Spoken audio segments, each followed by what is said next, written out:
Good afternoon to you. A very happy new year to you all from myself, Dr. Carter, here in County Tyrone in Northern Ireland. And I'm joined by someone who's going to be going to the upcoming Masters, Kellie Return. Good afternoon to you, Kellie. Good afternoon, Scott, and Happy New Year. Hope everyone had a good festive season. And here we are raring to go with the snooker again now. Indeed, very much so. And as I mentioned, you're going to be going to the Masters. We will get to the Masters in a moment, but you're going to update us on some of the things, rather sad things, first of all, that happened over the festive period while we've been away, because we left you after the Scottish Open, of course. Yes, there's been lots of snooker exhibitions and things going on over the festive period. But first, we'll start with a couple of more sad news for the end of the snooker, deaths of 2024. First, Silvino Francisco passed away, aged 78. He won the British Open against Kirk Stevens, which I'm sure we remember. There was a bit of friction there, but that was the highlight of his career. He was 78 years old, came from a cue sports family. His brother Manny was a very, very good billiards player of his day, and his nephew Peter was also a top 16 player. As I say, British Open champion in 1985. A top 16er for 4 years. Very good player, and he retired in 1997. So sad to hear that he's passed away. He had some controversies after he retired, including a spell in jail. But was a very good snooker player at the time. So sad to hear of his death. And then the other one was snooker's MC for many years. Alan Hughes passed away, which I was very, very sad to hear this. He was aged 90, been part of the snooker furniture really since the mid-80s. He was MC at pretty much every tournament when I first started watching snooker on TV. And he really modernised the way snooker introductions were made. He came up with a host of nicknames. The Whirlwind of London Town was one of Alan's inventions, which, we still know Jimmy as that to this day. And, he was pure showbiz of that time.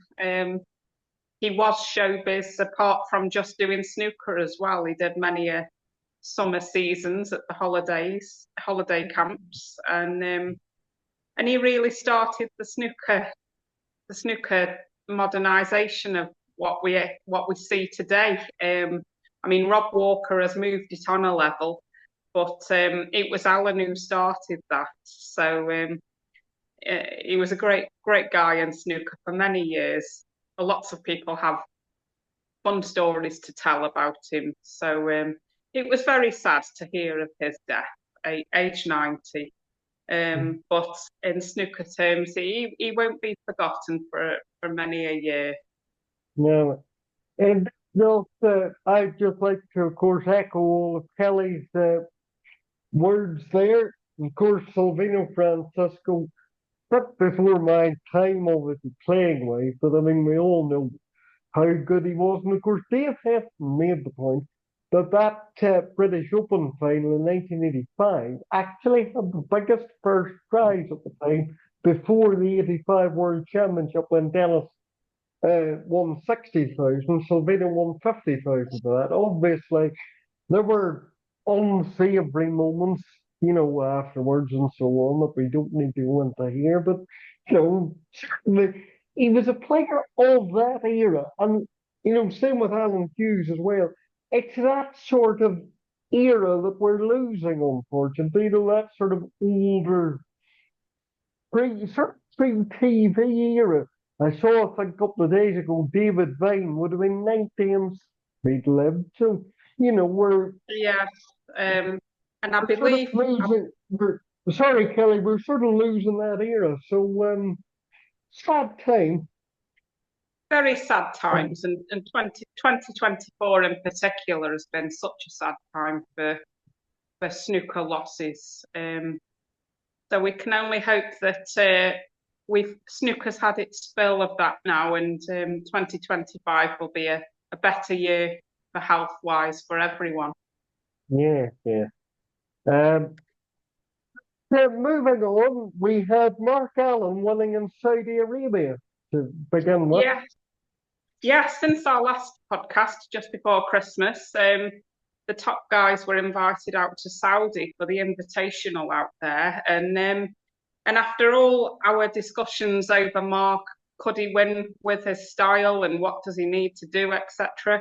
He won the Saudi Invitational, played very well, I thought. Really enjoyed watching that.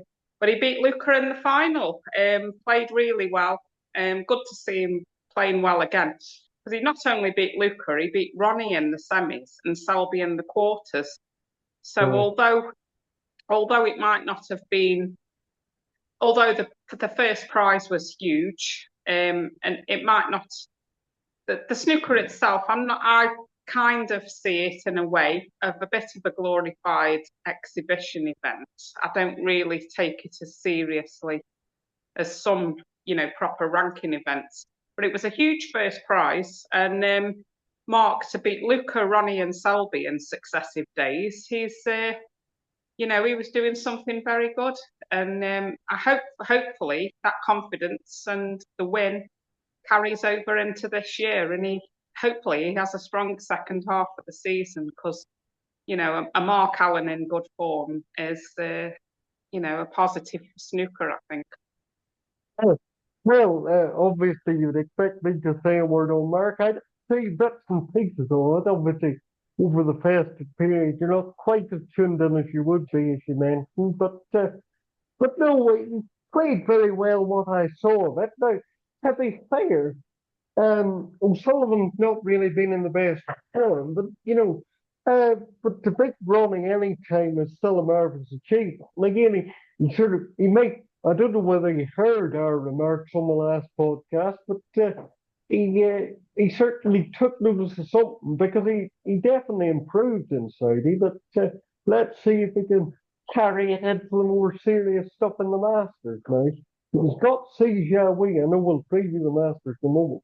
But that's a tough draw he's got there, but well done to him nonetheless. Yeah, absolutely, and yeah, it's good to see him back winning again because although he's been very consistent during the first half of the season, when you get to that level of snooker that these guys are at, I think being consistent isn't enough anymore. And he'd seen Jordan, Kyron lifting the trophies, and I think he wanted a bit of that. And no doubt Jord, Kyron, Ronnie, they'll all have wanted that pie.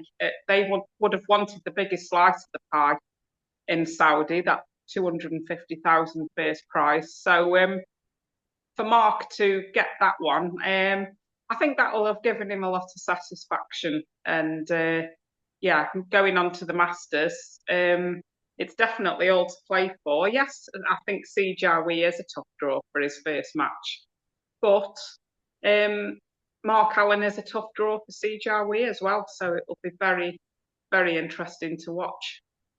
Yes, yes.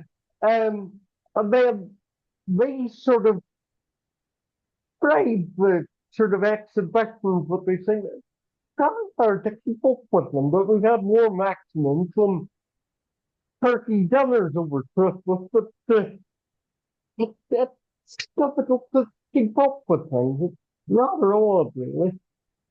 Yes, there's been a lot of snooker being played around the world really over Christmas. Whilst we were tucking into our dinner, there was the Macau Masters, which took place for the second year in a row. It didn't seem, from what I can make of it, it didn't seem to be a tournament as such. It just seemed to be a succession of matches. And Ronnie however they work it out, Ronnie was crowned the champion because he won all his matches, which you'd expect. But it didn't seem to be a tournament, but I think the players out there were all very well looked after and had a great Christmas out there. Yeah. And there's been some other exhibitions this last couple of days as well. In somewhere in China, Judd and Zhao Gudong both made 147s in an exhibition event over there. Judd made his against Ding, which I believe is on YouTube somewhere, so I need to check that out. And Zhao Gudong made his 147 against Mark Williams. So, yeah, there's been lots of snooker going on. And also in Budapest this weekend, Barry Hawkins won that exhibition event. He made a 147 as well.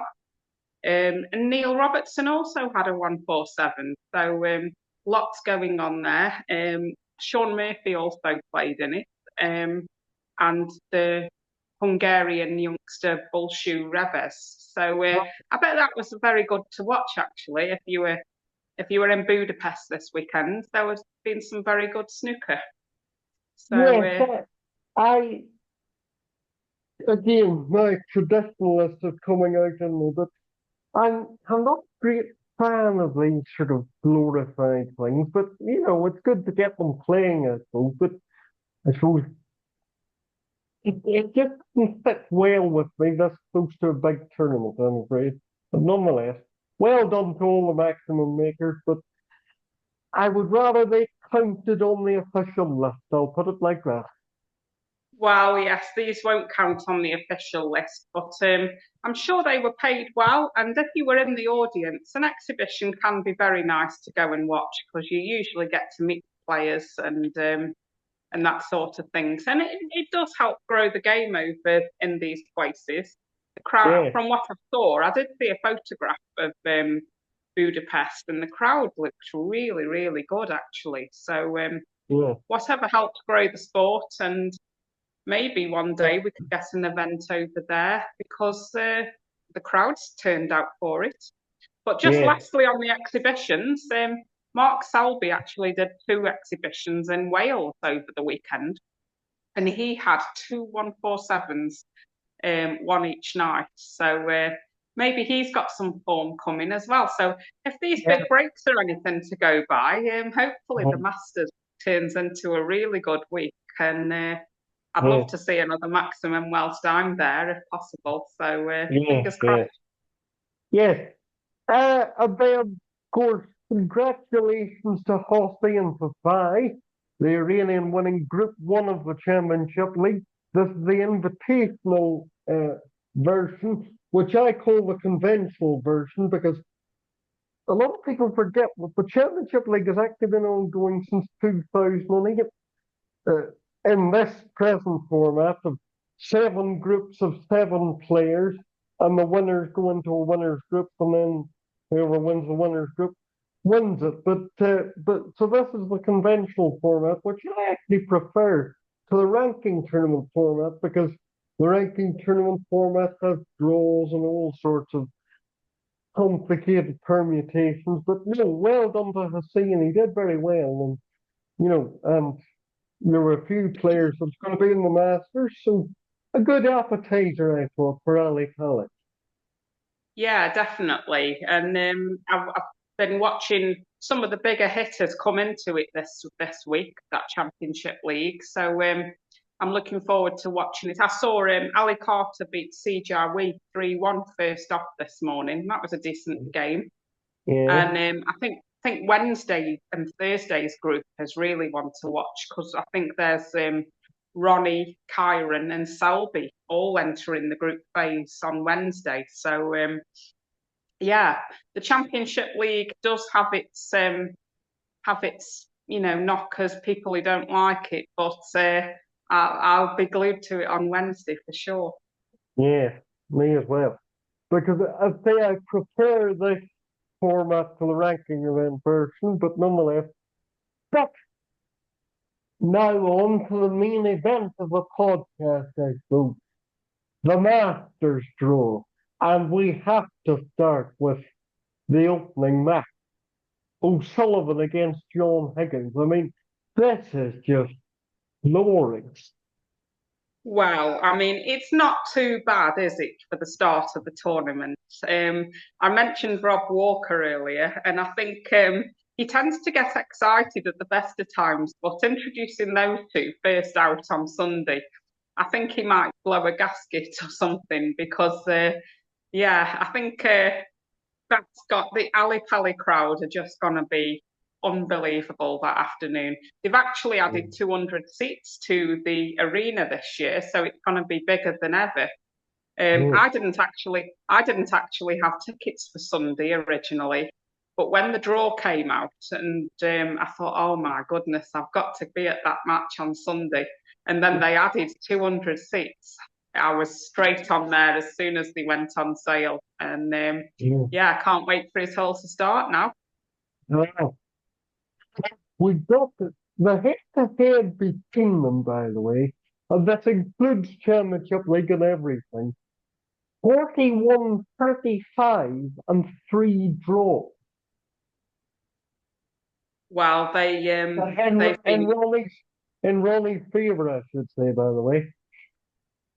they go back all the years, don't they? They've been playing each other professionally since '94, and even longer, as juniors and everything. So they've got a lot of respect for each other, and let's hope that the hype lives up to it all because it really could be one of the when these kind the class of '92 when they get drawn against each other or play each other, especially in the Triple Crown events. Yeah, You don't know how much longer they're gonna be playing each other or all no, up there. So when they do, it's gonna be special. And whatever happens on Sunday, I think we're in for a treat. Yeah, like I no. say, I just can't wait for that one to start now. Like, my mind just goes back inevitably to 2006. And I bet you know the one I'm referring to in the Masters final, of Oh, course. the Masters final, yes. I hadn't Yeah, thought of that before you've just mentioned it, but yeah, it's one of their most famous clashes, isn't it? So, no, well, I mean, if it goes to a deciding frame and is on the final black, I'll take that. Yeah, that won't be a yeah. bad start. No, but I mean, these two have been playing for years. The current run of form, it's rather difficult to because neither of them have been world beaters this season so far. So even actually, I know obviously Ronnie's had the best of it recently between them, but actually it's fairly even between them. Yeah, as you say, neither have been at their very best in recent times. I think Ronnie will be up for it. I think he wants to keep getting as many of the Triple Crowns as he can. He doesn't get up for many tournaments anymore, let's be honest. But No, no, I think the BBC ones are the kinds that still get the juices flowing. The no. first prize has been put up to 350,000 this year, which we all know his motivation is money more than anything, it seems. Yeah, So I think he'll want to do well. As for John Higgins, I think he'll just relish this matchup again. If he plays like he started to play better, I thought, at the Scottish Open before Christmas. yeah, Um, I think was it the quarterfinals he reached, but he was looking better anyway. And yeah, I think he was over in one of these exhibitions recently. I think he was at the one in China. So his cue has been out, and he'll be he'll have had some match practice. So yeah, I wouldn't like to pick a winner of that at this early stage. I just think it could be whoever turns up best on the day. I do favour Ronnie, of course, but I certainly don't fancy it to be anything. I don't fancy it to be too one-sided. I think it'll be at worst 6-3 either way. Yeah, yeah, But I'm hoping 6-5, and we have all have a great afternoon and a great start yeah, to the tournament. yeah. Okay. I mean, by the way, I should give you my trivia question, which actually concerns that 95 Masters final, well, the 95 Masters, the two of them played it as 19-year-olds, which is rather scary. But who was the beaten semi-final that year? So who was beaten semi-finalist in 1995? Now, unfortunately, we don't have time to go through the whole draw, but can you just have you got any particular favourites you want to pick out from the rest of them, Kelly? Um, for the first rounders, I'm really looking forward to Mark Williams against Ding. I think Yeah, that could be a real humdinger. yeah, Again, you couldn't pick a winner. I think they're both very evenly matched. Both had reasonable form recently. Um, I'm going to say it all the way through the matches, I think, but I think every match pretty much could go 6-5 either way. yeah, And I certainly wouldn't want to put any money on Williams beating because no, no. I just think they're both brilliant, both great to watch when they're on form, and I hope they do bring their best form because 14, yeah, it could be a good one. 14-8 to Williams on the head-to-head there. So Really. interesting. But, uh, but again, there's a, to use a sort of more modern phrase, there's not a, you could get a fag paper between the two of them in terms of form, I suppose. Definitely, and I think in these, you know, the pressure pot at Ali Pali, all the hype, the crowd are going to be amazing. I Uh, don't think head to heads count for quite as much somehow. And they're all, no, all the 16 are very experienced players. We have got a couple of debuts, yeah, but I'm really looking forward to the Willow and Ding. I think it's like two gladiators going into the bear pit, and yeah. yeah, can't wait to see who comes out on top of that one. And then UK final Mark 2. Tom Hawkins. I think Hawkins could be up for a bit of revenge here, 2013 to Trump on the head-to-head if you include everything. So bit of distance there, but clearly Hawkins will be out for a bit of revenge. And I think given that he's made the maximum in this exhibition, he might have a bit more form than Judd. I know he did play a few exhibitions, but Hawkins might have a bit more recent form, shall we say. Yes, I think Hawkins will be just pleased that he got into the tournament, and but I think he'll be well up for making the most of it now. Yes, it was a disappointment, and it would have hurt a bit to have lost that UK final. But he's here at the Masters. He plays Judd again. It's a free hit in a sense. Yeah, He's on guaranteed good prize money. Um, and yeah, I think he'll relish every moment. He knows he'll be second favourite against Judd, but most people are. I don't. I think he could give it a really good go, and it wouldn't be the biggest surprise if he does beat Judd. On the other well, hand, I do see Judd as a reasonable favourite, as he is all the time these days. mm, He's playing so well, and I think he wants more of these big tournaments now. He's had such a great first half of the season. I do think it will be Judd, maybe 6-3, 6-4, but I certainly wouldn't be too surprised if Barry does the business because he's obviously playing well, as made the maximum as we say, and in the exhibition at the weekend. Um, yeah, and another one that could go either way. They're all, I think they'll be both playing well. They'll be both really up for it, and we have to wait until Tuesday afternoon for that one. So that'll really if the crowd weren't hyped up already after the first couple of days, I Mm, think yeah, that could be a really great match. yeah, yeah. Actually, uh, as I told you before we started, I've been up to my eyes in Q Cracker all morning, trying to get sort of stats and things. They actually played in the Masters in 2016, if you remember, and Hawkins won 6-4, I think. So Yes, am I right in thinking that they've met in two Masters semi-finals, and I think Barry won both of them. The two yeah, years, the two years yeah, Barry reached the final, he's always beaten Judd in the semis. yeah, Um, that's so right. yeah, write Barry off at your peril. Um, He's never, like we always say about Barry, underrated.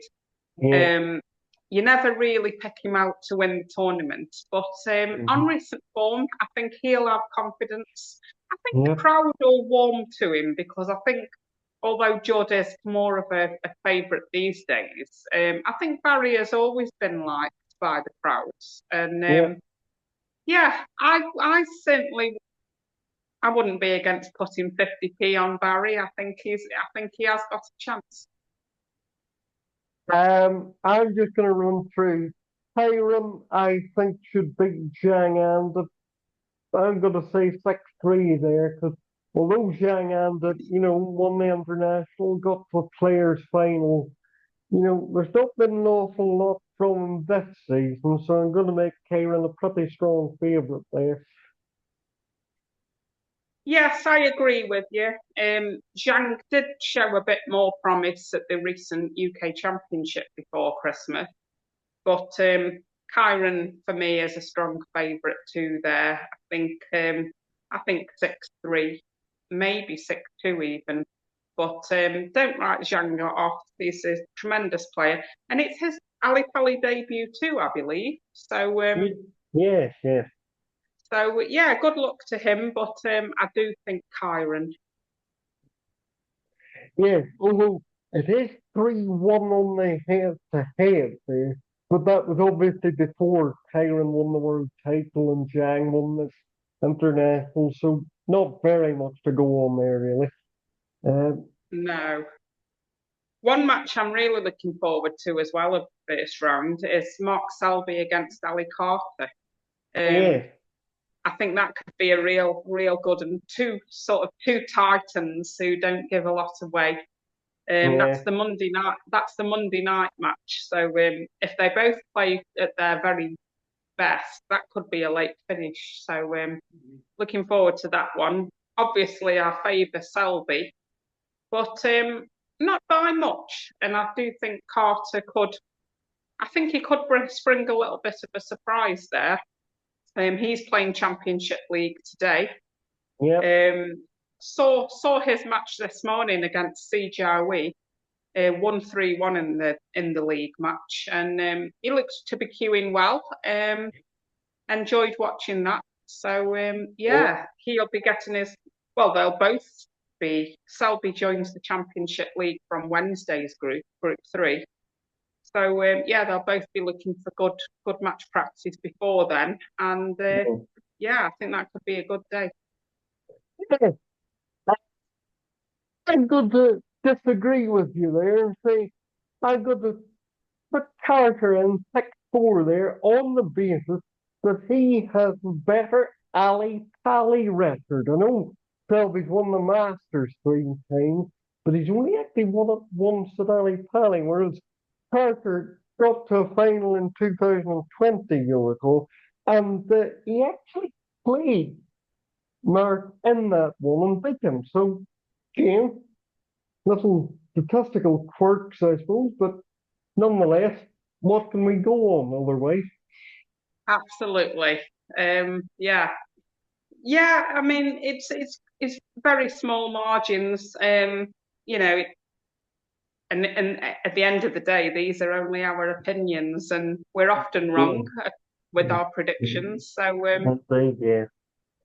So yeah, may the best man win on the day because, like you say, I think it'll be close. There's not a great deal.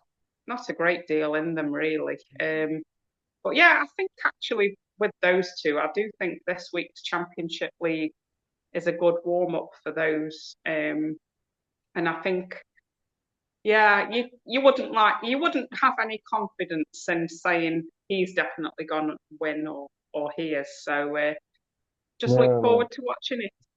And they done the, well, you enjoy yourself. We'll be back. I think the day after the Masters final, I think, because you'll be down there for 4 days, and then by the time everybody gets organized again, so it'll be next week before we're back with you. But hope you enjoy it and have a lovely Masters, I suppose. Yes, thank you, Scott. I hope you enjoy all the action too, and Yeah. anyone listening. Yeah, so we'll be back 2 weeks today because in 1 week's time the Masters will be underway. So 2 weeks we'll be back and reviewing the tournament. Yeah, So yeah, we'll see you all then. we will do. Thank you very much indeed, everyone, and we'll be back this day fortnight. Bye for now. Bye.